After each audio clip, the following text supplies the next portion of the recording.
नमस्कार, मैं हूं विजय। आप देख रहे हैं एक्सक्लूसिव खबर। आज के दौर में जो सच है वही एक्सक्लूसिव है।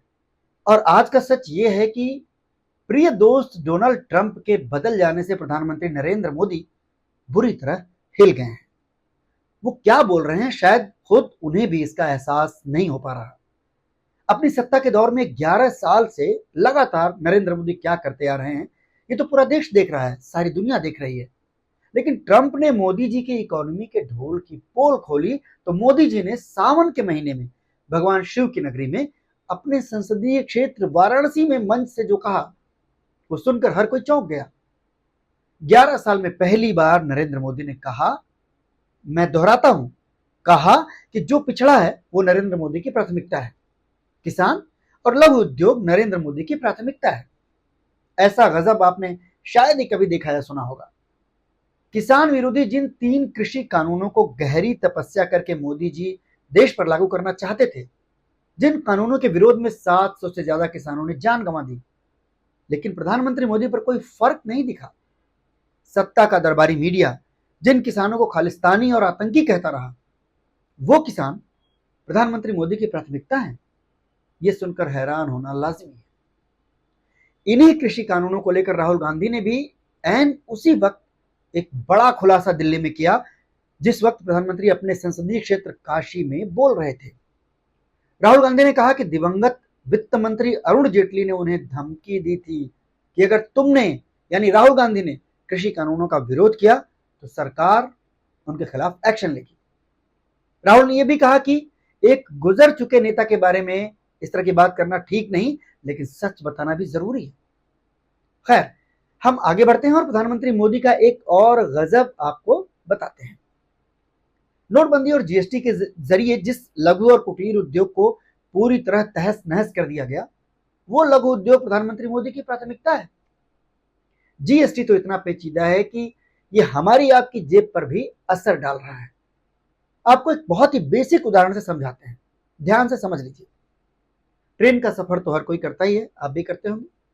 क्या आपको पता है कि आपकी ट्रेन टिकट की कीमत में किराए पर तो जीएसटी लगता ही है, क्लेरिकल चार्जेस जो होते हैं उस पर अलग से जीएसटी लगता है। और जब टिकट कंफर्म नहीं होता, रेलवे आपका पैसा लौटाता है तो किराए में जो जीएसटी लगता है वो तो मिल जाता है वापस, लेकिन जो क्लेरिकल चार्ज वाला जीएसटी है वो वापस नहीं मिलता है। इस ओर तो आपने कभी ध्यान दिया नहीं होगा, या शायद बहुत कम लोगों ने दिया होगा। इसी तरह बिना क्रीम वाले बंद और क्रीम वाले बंद भी जीएसटी के अलग अलग स्लैब में आते हैं। ये जो क्रीम और बंद वाली कहानी है काफी चर्चा में रही थी। जीएसटी की पेचीदगियों पर जब एक व्यापारी ने वित्त मंत्री निर्मला सीतारमण से अपना दुखड़ा बताया तो वित्त मंत्री ने उसे बुरी तरह फटकारा था, बेइज्जत किया था। इसका वायरल वीडियो आप काफी पहले देख चुके होंगे। ऐसे में काशी में प्रधानमंत्री ने जो बोला उसे सुनकर चौंकना स्वाभाविक है। ट्रंप के टैरिफ के ऐलान से पहले और बाद प्रधानमंत्री के भाषण में क्या बदलाव आया उसकी एक और मिसाल देखिए। अब तो बाजार में छोटी छोटी आंखों वाले गणेश जी की भरमार हो गई है। गणेश जी की आंख भी ठीक से नहीं खुलती। प्रधानमंत्री का यह बयान तो आपको याद ही होगा। ऑपरेशन सिंदूर के दौरान जब चीन पाकिस्तान के पीछे खड़ा हुआ था, जब सेना के शीर्ष अफसर भी सरकार को चीन पाकिस्तान की जुगलबंदी के खतरे से आगाह कर रहे थे, तब 27 मई को मोदी जी ने यही बयान देकर चीन के सामानों के बहिष्कार की बात कही थी। वोकल फॉर लोकल और स्वदेशी की अलग जगाई थी। लेकिन 29 जुलाई को जब ट्रंप ने भारत पर 25% टैरिफ और जुर्माने का ऐलान किया, अगले दिन 6 भारतीय कंपनियों पर प्रतिबंध लगा दिया। तब प्रधानमंत्री मोदी 2 अगस्त को काशी पहुंचकर एक बार फिर वोकल फॉर लोकल, स्वदेशी, मेक इन इंडिया और आत्मनिर्भर भारत के अपने सनातन जुमले तो उछालते हैं। दिवाली और दूसरे त्योहारों का जिक्र भी करते हैं, लेकिन चीन या चीन के सामानों का जिक्र नहीं करते हैं। छोटी छोटी वाले आंख वाले जो गणेश जी हैं उनकी बात नहीं करते, चीन की झालरों की बात नहीं करते। क्यों? ये काफी कुछ आप समझते हैं, लेकिन कुछ खास बात हम आपको आगे बताएंगे। फिलहाल तो आप सावन के महीने में अपने संसदीय क्षेत्र में मोदी जी ने जो अजब गजब बोल बोले उनकी हकीकत समझ लीजिए। Vocal for local, make in India और आत्मनिर्भर भारत क्या सिर्फ भाषण और जुमलों तक ही सीमित है? क्योंकि ब्रिटेन से फ्री ट्रेड डील करके अभी अभी मोदी जी लौटे हैं। यूरोपीय यूनियन के साथ डील वो करना चाहते हैं और कयास यही लगाए जा रहे हैं कि थोड़ा बहुत ऊंच नीच के साथ अमेरिका से भी डील मोदी जी कर ही लेंगे। चीन के साथ $100 अरब से ज्यादा का व्यापार पहले से चल ही रहा है। प्रधानमंत्री मोदी ने काशी में चीन के सामानों का जिक्र क्यों नहीं किया? क्या इसलिए कि ट्रंप से टैरिफ का झटका मिलने के बाद अब बाजार की नई डील के लिए चीन ही एक बड़ा आसरा है? आप ये भी जान लीजिए कि मोदी सरकार के सबसे बड़े थिंक टैंक नीति आयोग ने पिछले महीने ही ये सिफारिश की कि भारतीय निजी कंपनियों में चीन को 24% निवेश की सीधी छूट दे दी जानी चाहिए। सीधी छूट का मतलब बगैर किसी जांच पड़ताल और बगैर किसी रुकावट के। इस मामले में पीएमओ, वित्त मंत्रालय और कॉमर्स मिनिस्ट्री मंथन कर रही है, जबकि इसी कॉमर्स मिनिस्ट्री के मुखिया पीयूष गोयल ने 4 महीने पहले साफ किया था कि चीन के लिए डायरेक्ट इन्वेस्टमेंट का रास्ता खोलने का भारत का कोई इरादा नहीं है। ऐसा देश की सुरक्षा को लेकर किया गया है। असल में चीन के एफडीआई पर रोक 2.5 दशक से है। प्रधानमंत्री मोदी के काशी में दिए भाषण ने उनकी सत्ता के प्रचार प्रसार का एक और सच सामने रख दिया। प्रधानमंत्री ने बताया कि 10 साल बाद जनधन खातों का केवाईसी करने के लिए अब बैंक खुद गांव-गांव पहुंचेंगे ताकि गांव वालों को खुद भटकना ना पड़े। कितनी अच्छी बात है। लेकिन ये अपनी सत्ता के प्रचार का उनका एक और नायाब तरीका भी है, जिसमें उन्होंने देश के पूरे बैंकिंग सिस्टम को लगा दिया है।